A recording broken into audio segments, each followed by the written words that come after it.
હમણાં એક ભાઈ એના છોકરાનો સંબંધ કરવો હતો ને તે પાડોશીને લઈ ગયો કે ભાઈ ઈ ગામમાં તારા હગા છે, તું ભેગો આવ તો આપણે ને આપણે અમારી વાત ન કરે, તું બે વાત સારી કરતો સંબંધ થઈ જાય. તો કે કાંઈ વાંધો નહીં, અમે તો સારું કરતા જ આવ્યા છે કે અમે કોઈ દી નબળા કામ નથી કર્યા. પૂરો ચડ્યો એનાથી ઈ ગયો. છોકરી જોવા ગયા ને એટલે ઈ છોકરીના બાપે પૂછ્યું કે તમારા ગામમાં નાનીભાઈ રહ્યા એ અમારા જૂના સંબંધી, નાનીભાઈ શું કરે? અરે કે નાનીભાઈ જલસા કરે છે અને એના છોકરા એ કે સવારમાં ઉઠીને કામ ધંધે વયા જાય અને અટાણે ભગવાનનો દીધો દી છે. એના છોકરા એટલે એની કોઈ નબળી વાત નહીં ભાઈ, વેલા ઉઠીને કામે વહી જાય ને કામેથી આવી અને વાળું પાણી કરીને બજારે આટો મારીને તરત પાછા હુઈ ગયા હોય. એની વાત 2 કલાક આંખે ઘરતણી અંદર ચા લેવા ગયો તો ઓલો કે ભાઈ હું મારા છોકરાના સંબંધ આવું તને લઈ આવ્યો છું, હું આ પાર્કી પંચાયત ખોડીને ક્યાં બેઠો? આપણે તમે જો ઘણી વાર ગામડામાં નવરી ડોસી હોય ને એ સામે વાળાને કરી જાય કે તમારી વહુ ક્યાં ગઈ? તો કે પાણી ભરવા ગઈ. એ તો કયું નહીં ગઈ, હજી નથી આવી. આ કામ બધું એમને એમ પડ્યું છે. પછી ઓલા ડોસી કે તમારી વહુ? તો કે ઈ તો રીહામણે છે ને. તો કે તેડી આવો કે છોકરાને કીધું તો છોકરો કે હું ન જાઉં, આવવું હોય તો આફુડી આવે. તો કે તમારે જવું છે. ડોસી કે હું મોટું લઈને જાઉં. મારા હિસાબે તેને ખેંખતિયા કર્યા છે. હા તો ઓલા કે ભાઈ તો તમે તમારું કરો ને કે ના છેલ્લે વહુ એવા સમાચાર મોકલા કે ઈ ઘરમાં કા ડોસી રહે ને કા વહુ રહે. હા અને મીંડળા ઈ કે રાતે 12 વાગે મોફારે વહુ એમ કરતો. એક ભાઈ મને કેતો, મને કે ધીરુભાઈ અમુક વાત મને સમજાતી નથી, આજ કે તમે બેઠા છો તો જરા પૂછી લઉં. મેં કીધું પૂછો ને ભાઈ. તો મને કે આપણા બાપુજી હોય ને એની સાથે આપણે બાપુજી સાથે આપણે આદરથી વાત કરીએ. કીધું બરોબર છે. મને કે માં સાથે આપણે નિખાલસતાથી વાત કરીએ. મેં કીધું બરોબર છે. મને કે બેન કે ભાઈ એની સાથે આપણે વાલથી વાત કરીએ. મેં કીધું બરોબર છે. મને કે મિત્રો સાથે આપણે હસી મજાકથી વાત કરીએ. કીધું બરોબર છે. પણ મને કે મને એક ઈ નથી સમજાતું કે પત્ની સાથે કેવી રીતે વાત કરવી. મેં કીધું ટ્રાય કર. મને કે ટ્રાય કરી પછી જ પૂછ્યું મેં. આ હું એમને એમ પૂછ્યું તમને? ટ્રાય કરી ભાઈ. મેં કીધું શું ટ્રાય કરી? તો કે મને એમ થયું હું દાંત કાઢતો આમ ફરી એમ જાઉં ઘેરે, કે દાંત કાઢતો જાવ ને તો તરત કે નક્કી ક્યાંક પાલટી કરીને આવ્યા લાગે. તો કે એક દી મને એમ થયું ગંભીરતાથી જાવ તો કૂતરું કોઈશ ગળી ગયું એમ હું ઘેરે જઈને કે બે ગયો ને તો મારી ઘરવાળી કે ગામમાં વાતો ના ફરાકા ઝીકો છો અને અહીંયા મોઢા સિવાય જાય છે. મને કે આ કોયડો ઉકેલાતું જ નથી. મેં કીધું આવા તો ઘણા કોયડ્યા છે ભાઈ, એ નથી ઉકેલાણા કોઈથી. બેન એના ઘરવાળાને કે ઈ કે જો ને સમય જાતા જિંદગી જાતા હું વાર લાગે. ઈ કે બોલતા ઈ કે આપણા લગ્ન ને કાલ 25 વર્ષ પૂરા થાય. એનો ઘરવાળો કે તારે બોલતા મારે તો હા બોલતા ગયા. હા ને અત્યારનો સમય તમે જો એવો છે કે સાસુ ને વહુ વિના હાલતું નથી અને વહુ ગમતી નથી. તો એનું થાય હું લ્યો. હા વહુ ઈ એના પગ આપડે ફરી એમ નહીં. તો કીધું શું કરવું એમ? વહુ વિના હાલે નહીં અને વહુ ગમે. સાસુ ને ખબર નથી કે અમે એક દી વહુ હતા. હા તો આપણે આપણા સાસુ રાખતા એમ આ બાયુ ને રાખો તો કોઈ દી વાંધો ન. અણ ઉકેલા કોયડા કેટલાય છે તમે જો જંગલમાં ગીરમાં દીપડો માણસ ને માર નાખે ને તો સરકાર ઉપર આવે. આ નિર્દોષ માણસ મરી જાય છે અને દીપડા ને કોક માર નાખે દીપડો મરી જાય ને એની ડેક બોતરી જડે ને દીપડો મરેલો જડે ને તો સરકાર ઉપર. સરકાર ધ્યાન નથી દેતા. આ દીપડાનું ચિત્તાનું પૂરું થઈ જાય. હવે આને હું સરકાર વાળામાં રાખી. હાલ અમુક ઘણે આણું ઉકેલા કોયડ્યા છે. એનો જવાબ તમે આપી જ ન હકો. આ તમે જો દિવસ પેલા કે રાત એનો જવાબ ન મળે. ઝાડવું પેલા બીજ એનો જવાબ ન મળે. તમને કોઈ પૂછે કે ભાઈ ઝાડવું પેલા કે બીજ, તો તમે કયો બીજ, તો એ કે બીજ થયું શેમાંથી? અને તમે કયો ઝાડવું, તો કે ઝાડવું બરોબર, તો ઈ ઝાડવું ઉગ્યું શેમાંથી? આ સ્ત્રી પેલી કે પુરુષ, તો એનો તમે ઉકેલ, એનો ઈ કોયડો હાણું ઉકેલો છે, કારણ કે એ ગોબી જેવું છે, ફૂલ નાખો કાંઈ નો નીકળે. અને એમને ગોટું રાખો ને એ હારું. આ તો હારું બાયું ભરેલું દૂધી નું શાક નથી કરતા. એક એક મૂકી હોય ને છરી લઈને જમવા જવું પડે.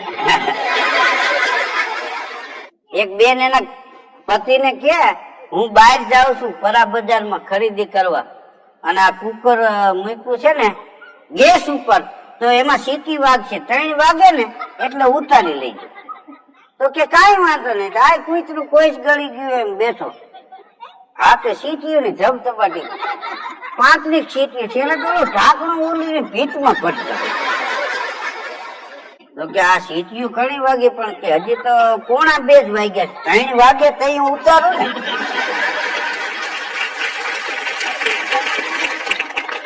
ત્યાં એની ઘરવાળી હવા 2 વાગે આવી, આવીને જોયું ને તો કુકર ખદખદે, માથે ઢાંકણું ને. તો કે આમાં સીટી તો 35-38 વાગી. તો કે મેં કીધું તું તમને 3 વાગે તો ઉતારી લેજો. તો કે 3 હજી તો હવા 2 થયા છે. હવે એ કે સીટી 3 ગણવાનું હોય, આમાં વાગવાનું ન હોય. આ તો આવતી હવા 2 આવી ગઈ, 3 વાગે તો કુકર નું પૂરું થઈ જાય.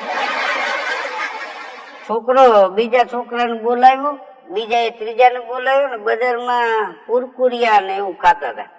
એમાં દાદા આવી ગયા.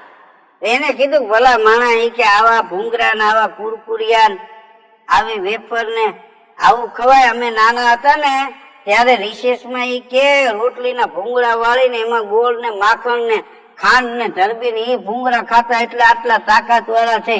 આવા કુરકુરિયા ખાવો ને તો પવન વધારે આવશે તો ઘરમાં પૂરવા પડશે, નકર પરજા ઉડી જાય. છોકરો કે દાદા તમે તો ક્યાં જમાનાના માણસ છો? અને દાદા નો મગજ ગયો. દાદા કે અમે ઈ જમાનાના માણસ છીએ કે અમે નાના નાના હતા ને તોફાન કરીને અમારા વડીલો મારે ને તો એટલું રોતા કે છાના રાખવા પાછા મારવા પડે. ઘણા તમે જો એક દી એક ભાઈ કે ઈ કે રાતે ઈ કે કૂતરા બહુ પહે છે, કે તને કેમ તું જાગતો તો? કે ના હું તો 9 વાગે હુઈ જાઉં ને ભાઈ. તો આ કૂતરા પહોંચતાથી ખબર કેમ? કે પછી મને વહેલી નીંદર ઉડી જાય ને ભાઈ, અને બરાટી બોલે કૂતરા. કૂતરા રોવે એ હારો નહીં હો, ઈ જમ જોતા હોય. કેમ જાણે જમ ને એને કોન્ટેક હોય. આ કે કૂતરા રોવે એ હારું નહીં. તો કે ભાઈ 2:30 વાગે ને કે આ કે કૂતરા નહોતા, શિયાળિયા રોતા હતા. કે હલક તો આપણા ગામના કૂતરા જેવી. એટલે કીધું એ ક્યાં ભજન ગાય છે આમાં હલક આવે? હા રેખા ઈ કે કરતા હતા. હા જે બેઠા હતા ને ઈ કે તો ભાઈ આજે કે દુકાન બંધ થઈ ગઈ, બીડી લેતે ભૂલી ગયો. એક બીડી પીતી ની કે 2 ભેગી હે, મારે રાતે એક ટેકાવી પડે, અને હાલો હવે હું હોઈ જાઉં નકર વળી કૂતરા રોવા મળશે. અમુક આવા એમ કે બરબરું કરી, એક બીડી પીએ એક કાને પર, અને અર્થિંગ આપતા હોય એવું લાગે. બીડી દવાખાને હમણાં એક ભાઈ ગયો તો ડોક્ટર કે બોલો. તો કે ઉધરસ શરદી ને જરાક આમ ધગશ એવું આવી જાય છે. ડોક્ટરે બધું ચેક કર્યું, કે આ 3 ટાણાની દવા છે ને એ લઈ લેજો. ત્યાં તો એપલ નો ફોન કાઢીને ડોક્ટર ની ટેબલ માંથી મૂક્યો છે. સાહેબ જોઈ ગયા, પાલટી તો મોટી છે, લાખ રૂપિયાના એપલ ફોન વાપરે, મોબાઈલ, એને કઈ 3 ટાણામાં પતાવે? તો કે આ 3 ટાણાનું તો એટલે જ કહું છું કે આજનો જે તમે લઈ લ્યો ને કાલે નૈણા કોઠે આવો હવાર. અને આપણા દવાખાના નીચે આપણી જ લેબોરેટરી છે, આખું શરીર ચેકઅપ કરાવવાનું થશે. 5000 રૂપિયા થશે, પણ જે કઈ તકલીફ હોય ખબર પડી જાય. ઓલો તો ગયો 3 ટાણા દવા પીધીને સવારે નૈણા કોઠે આવ્યો, એ બધું ચેક કર્યું, ડાયાબિટીસ માપીને હવે એ કે જમી જાઓ, જમી લ્યો. પછી જમ્યા પછી પાછું ચેક કર્યું, અને પછી અઠવાડિયાની દવા આપી. એ કે અઠવાડિયે પાછું આ ચેક કરવું પડશે, આમાં મને શંકા લાગે છે. એપલ નો ફોન કાઢ્યો ને ઈ જ વાંચો, બીજો કઈ નહીં. દર અઠવાડિયે જાય ને વળી ચેક કરે ને વળી અઠવાડિયાની દવા. આવું આવેલું 10 મહિના મોબાઈલ વેચાઈ ગયો. તો છેલ્લે પાછો બતાવવા ગયો ને નોકિયા નું બટકું કાઢીને મૂક્યું ને સાહેબ કે બસ હવે રેડી આ છેલ્લી 3 ચાલે. એટલે અમુક જગ્યાએ દેખાડા ન કરાય. હા તમે બીમાર હોય ને તમારા હગા અબજોપતિ હોય મર્સિડીઝ ને ઓડી ને ઇનોવા સ્કોર્પિયો ને આવી ગાડી વાળા હોય એને ફોન કરી કેવું કે રજા દે તઈ ઘીરે ખબર કાઢી દેજો. કારણ કે ઓલા ઓડી લઈને આવે ને ભોડી આની પોહાઈ જાય. હા મોટી પાર્ટી શીખે કેવા કેવા માણસો મળવા આવે છે. હું તો અમારા ગામના કે સગા વાળા બીમાર હોય ખબર કાઢવા દવાખાને ન જાઉં. કારણ કે ધીરુભાઈ શરૂ એને હગા હરે તરત તમારે લખી નાખે. એટલે અમુક જગ્યાએ દેખાડો ન કરવો એમ. અને છે એ દેખાડો નથી કરતા, નથી વધારે દેખાડો કરે એમ કે આપણું માફવું પડે ને માફામાં તો મરી ગયા. હા હજી આ ગામમાં 4 વ્હીલ આવે ને તમે હજી સાયકલ ના પાના લઈને ટાઈટ કરતા હોય બોલ. હા એનું કારણ માફ. કોઈ પણ માણસ કોઈ પણ ક્ષેત્રમાં હોય તો ઈ કઈ જગ્યાએ બેઠો છે એનો એને ખ્યાલ હોવો જોઈએ. શબ્દ સંભાળ કર બોલીએ શબ્દ કો હાથ નહીં પાવ.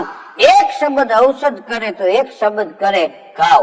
એક દીકરી એના બાપ ના ઘીરે ઉનાળામાં ગઈ પાટીએથી ઉતરીને 46 ડિગ્રીમાં હાલીને ગઈ ને તો એના બાપુજી કે આવે બેટા દુખણા લીધા હતા. પછી કે બાપુજી પેટમાં બહુ બળે છે લૂ લાગી ગઈ. એના બાપુજી કે બેટા પોતાના હોય ને એને બળે. એક ભાઈ ના મગજમાં તકલીફ થઈ ગયેલી, મગજ સહકી ગયેલું તો એની ઘરવાળી મગજના ડોક્ટર પાસે લઈ ગઈ.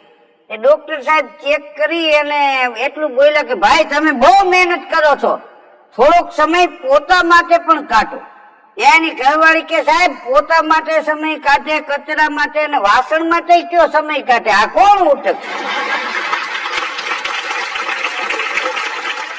આ તમે જો અતિવૃષ્ટિ થાય કે વાવાઝોડું આવે કે દુષ્કાળ પડે તો સરકાર ઘણી રાહત આપે છે પણ લોકોને સંતોષ નથી. હા અને વાવાઝોડું હોય બધા વિસ્તારમાં ન હોય અને કદાચ અતિવૃષ્ટિ થઈ હોય તો બધી જગ્યાએ ન હોય. આપણે આ તોકને વાવાઝોડું આવ્યું એ આપણે આ બાજુ એટલી એની અસર નહોતી થઈ, દરિયા કાંઠે એ બાજુ વધારે હતી. તો હું કે ખબર સરકાર ક્યાં આમાં ધ્યાન દે છે? તો કીધું આટલી સહાય તો આપી કે એને આપી, અમને કઈ આપ્યું? હવે કે તારે બાવર છે ત્યાં કોઈ પાંદડું હેલું નથી. અને કે હેલિકોપ્ટર માં નિરીક્ષણ કરવા નીકળ્યા તે કીધું હું એ સાયકલ લઈને આવે દિલ્હી થી.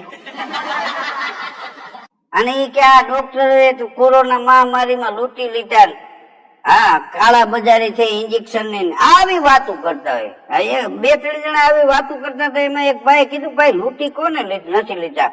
સંતરા વાળા એ કે 60 રૂપિયાના સંતરા હતા એના હવા 200 કરીને બેઠા હતા. હા ના લીલા નાળિયેર ના એ કે 100 રૂપિયા ભાવ વહી ગયા હતા.